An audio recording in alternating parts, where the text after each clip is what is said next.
خوش نصیب ہیں وہ لوگ جن کے گھروں میں اللہ تعالیٰ کی طرف سے انعامات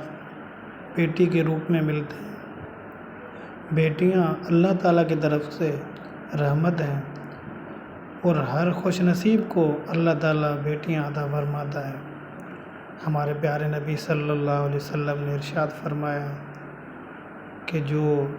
دو بیٹیوں کو پال پوس کر ان کی اچھی پرورش کر کے ان کا اچھا خیال رکھ کے اچھی تربیت دے کے ان کو بڑا کرتا ہے، ان کی شادی کروا دیتا ہے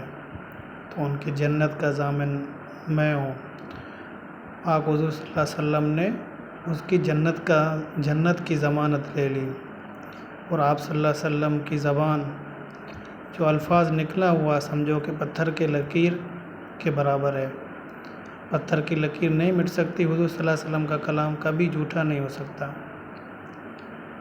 تو میرے بھائیوں، کتنے خوش نصیب ہیں وہ جن کے گھروں میں اللہ تعالیٰ بیٹی کے روپ میں تحفہ دیتا ہے، اور سب اتنے خوش